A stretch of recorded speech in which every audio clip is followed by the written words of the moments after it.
Allô, bonjour. Bon, je suis un peu malade, mais je vais quand même avancer parce que j'ai hâte de lire d'autres livres. J'ai fait une coiffure de fou pour changer. Alors, la naissance du monde, on continue. Et tout à l'heure, je ferai un tirage un peu plus complet parce que hier j'avais la flemme, donc j'ai fait un petit peu en mode vite fait, bien fait. Mais je suis curieuse, du coup, j'ai plutôt intérêt à, à faire avec le yiking. Enfin bref, chaque chose en son temps. Là, il s'agit d'en finir ou de continuer avec les Hébreux. Alors, partie 2 des Hébreux. Non, d'Israël, selon Israël. Le discours de Yahvé dans Job. Le livre de Job, composé probablement au milieu du 5e siècle, est consacré au problème de la souffrance du juste et de la justice divine. Ce thème est d'abord débattu entre Job, qui s'estime frappé à tort et récrimine contre Dieu et ses trois amis, défenseurs de la thèse traditionnelle en Israël, suivant laquelle seul le pécheur et l'infidèle à Dieu peuvent et doivent être plongés par ce dernier dans le malheur. Rien ne sort de ces discussions parallèles. À la fin, tout à coup, Dieu prend la parole du milieu d'un orage, c'est-à-dire avec toute sa majesté formidable que représente, en quelque sorte, cet ébranlement de la nature. Il ne répond pas directement aux questions posées, il ne répond même à aucune question. Il se contente de rappeler son vrai rôle, qui le place infiniment au-dessus des palabres humaines, des problèmes humains, de la compréhension humaine. C'est le passage que nous allons citer. En réalité, et à prendre les choses au pied de la lettre, seuls les 11 premiers versets du chapitre 38 sont de thème cosmogonique. Dans tout le reste de son discours, coupé en deux par un premier aveu de soumission de Job, mais qui reprend ensuite, comme si Dieu voulait accabler à jamais son récriminateur, Dieu évoque surtout son gouvernement quotidien et universel du monde créé par lui. Mais, outre que des traits relatifs à la création proprement dite se trouvent entremêlés à ceux qui relèvent simplement de la providence, l'étroite union, déjà sensible dans le psaume 54, de ces deux aspects de l'activité divine est par elle-même fort instructive et contribue, comme nous le verrons, à caractériser et définir la pensée cosmogonique d'Israël. C'est pourquoi le lecteur doit avoir sous les yeux l'ensemble du discours de Yahvé dans Job, lequel discours est, par ailleurs, l'un des plus vigoureux et admirables poèmes de la Bible entière. Ça me parle, ça me parle. Je ne sais pas ce qui va en sortir, mais comme je disais l'autre jour, la Bible, je l'ai vue, mais je me suis vite essoufflée. Hein. Hop.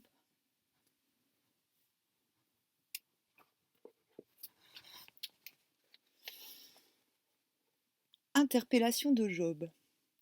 Mais Yahvé, répliquant à Job du milieu d'un orage, lui dit « Qui est celui qui embrouille mon plan par un bavardage imbécile ? Ceins donc tes lombes, comme un lutteur.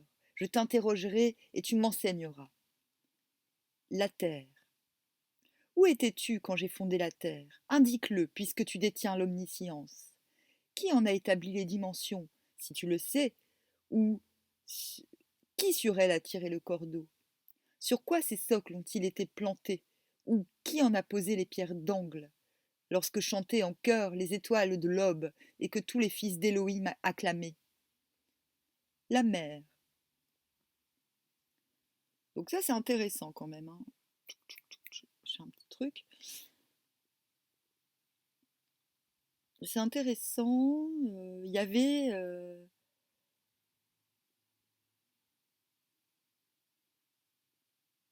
donc, y a, à l'évidence, il n'y a pas qu'un seul Dieu, vu qu'il y avait lui-même parlé d'elle et de ses fils, qui sont sans doute, pour le coup, les Anunnaki. La mer. Qui a barricadé la mer à deux battants, quand elle jaillissait à sa sortie du sein, quand je l'ai habillée de la nue et emmaillotée de la brume ? Quand, pour lui imposer sa limite, j'ai installé verrous et battants, et que je lui ai dit « Tu viendras jusqu'ici, pas plus loin ». C'est comme le nuage de Tchernobyl en fait. Ici se brisera l'orgueil de tes vagues. Le jour, as-tu jamais donné ordre au matin, fait connaître à l'aurore sa place, pour qu'elle empoigne les franges du monde et qu'elle en secoue les méchants, quand tout devient comme l'argile rouge et prend couleur comme un morceau d'étoffe, quand aux méchants est retirée leur lumière et que le bras levé est brisé? L'abîme. As-tu atteint les sources de la mer? As-tu déambulé au fin fond de l'abîme? Est-ce qu'on t'a découvert les portes de la mort? As-tu vu les portiers de l'ombre? As-tu saisi du regard la vastitude du globe? Fais voir si tu en connais tout. La lumière. De quel côté habite la lumière? Et les ténèbres, où résident-elles? Pour que tu les emmènes chez elles et que tu saches les sentiers de leur maison. Tout cela, tu le sais. Tu étais déjà né et le nombre de tes jours est immense. Les eaux supérieures. Es-tu arrivé jusqu'aux entrepôts de neige? As-tu vu les entrepôts de grêlons, que j'ai mis de côté pour les temps de l'angoisse, pour les jours de bataille et de guerre? Par quel chemin disparaît le brouillard et se répand le vent d'est sur la terre, qui creuse des rigoles pour l'averse et des chemins pour les roulements du tonnerre? Qui amène la pluie sur les terres sans hommes, sur les déserts inhabités? Qui gorge d'eau solitude et dévastation? Qui fait germer le gazon en la steppe? Il y a bien un père pour la pluie. Les enfants, ils disent que quand il pleut, c'est Dieu qui fait pipi. Qui donc engendre les gouttes de rosée? Du sein de qui procède la glace? Et le givre du ciel, qui donc le met au monde, quand les eaux se figent en pierre et que la face de l'abîme est solidifiée? Les astres. Peux-tu nouer les câbles des Pléiades ou larguer les amarres d'Orion? Faire sortir la couronne à son heure ou guider l'ours avec ses petits? Connais-tu les règlements du ciel? En fais-tu appliquer la lettre sur la terre?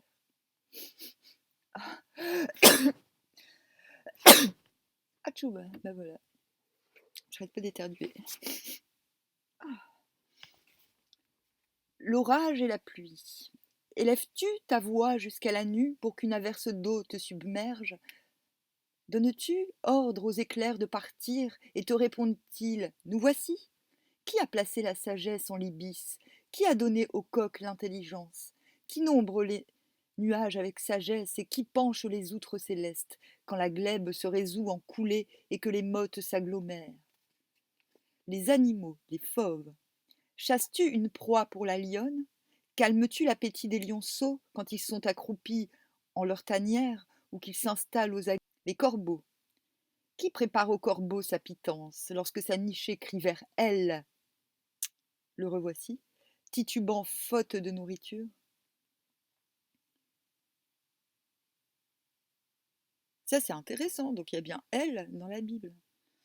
Les antilopes. As-tu appris la mise bas des antilopes des rochers? Surveilles-tu l'enfantement des biches? Dénombres-tu les mois qu'il leur faut accomplir? Sais-tu le temps de leur délivrance?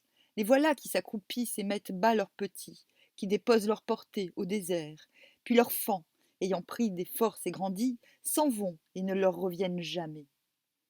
Les onagres. Qui a lâché l'onagre en liberté? Qui a dénoué les entraves à l'âne sauvage, auquel j'ai assigné la steppe pour maison et le désert salé pour domicile? Il se rit de la cohue des villes, il n'entend pas vociférer l'ânier, mais il bat les collines, son pâturage, cherchant après toute verdure. Les buffles. Le buffle consentira-t-il à te servir ou à passer la nuit à ta crèche? Noueras-tu une corde à son cou? Hercera-t-il les sillons à ta suite? Te fieras-tu à lui, à sa vigueur énorme, pour lui abandonner tes corvées? Compteras-tu sur lui pour qu'il revienne et rassemble ton grain sur ton nerf? Les autruches. Les ailes de l'autruche battent allègrement, avec leurs plumes légères et tout leur penage. Mais elle abandonne ses œufs au sol, elle les laisse couver à la poussière, oubliant que l'on peut les écraser du pied, qu'une bête des champs peut leur marcher dessus. Dure pour ses petits, comme s'ils n'étaient pas à elle, indifférente à l'unité de sa peine. C'est qu'Éloa lui a refusé la sagesse. elle ne l'a point dotée d'intelligence. Oh, oh, c'est intéressant ça. Il ne l'a point dotée d'intelligence. Mais sitôt qu'elle se dresse et s'élance, elle se rit du cheval et de son cavalier. Il est marqué en note là, elle, Eloa et Shadé sont des qualifications plus ou moins synonymes d'Élohim. Eh ben moi j'ai envie de dire Eloa, c'est peut-être le qualificatif de la femme d'elle, hein, tout simplement. Hein. Comme il est de tradition chez les Hittites, les Sumériens, chaque divinité mâle a son tenant femelle. Les chevaux. Donnes-tu au cheval sa vigueur? Lui revêts-tu le cou de sa crinière? Le fais-tu bondir comme une sauterelle? Ses hennissements glorieux font trembler. Il piaffe dans le vallon. Il trépigne de joie impétueuse. Il s'élance au-devant du combat. Il se moque de l'épouvante, impavide. Il ne fuit pas la pointe du glaive. Sur lui retentit le carquois, étincelle la lance, la pique, de fougue et d'impatience. Il avale la terre, il ne tient plus en place au premier son de trompe. Quand la trompe résonne, il dit « Ah !» Il flaire de loin la bataille, les cris des chefs et le tumulte.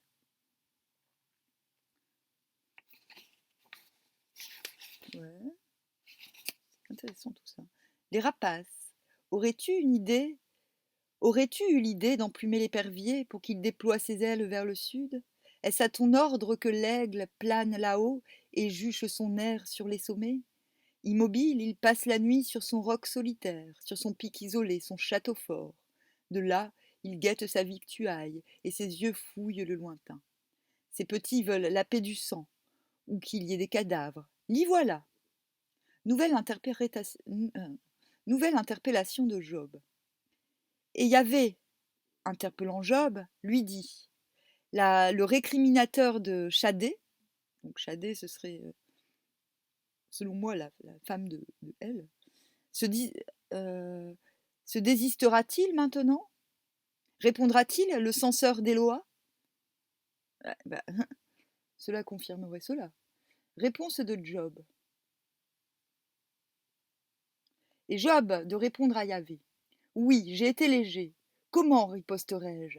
Je vais mettre ma main sur ma bouche. J'ai parlé une fois, je ne répéterai pas. T'as raison. C'est fatigant de répéter. 2 fois, je ne recommencerai plus. Yahvé reprend la parole. Mais Yahvé reprit la parole et dit encore à Job. Tu voulais donc vraiment casser mon droit? Me donner tort pour te justifier? Il te faudrait un bras comme celui de elle, et que de ta voix, comme lui, tu fasses le tonnerre. Orne-toi maintenant de majesté et de grandeur. Habille-toi de splendeur et de gloire. Répands les excès de ta fureur. Cherche tous les plus altiers pour les abattre. Cherche tous les plus altiers et mate-les. Écrase les méchants sur place. Enfouis-les dans la poussière ensemble. Incarcère-les en personne au secret. Alors moi-même, je t'exalterai, car ta dextre t'aura sauvé. Les 2 êtres les plus extraordinaires créés par Dieu, Béhémoth. Tiens, voici Béhémoth devant toi, lequel, comme le bœuf, se nourrit de verdure.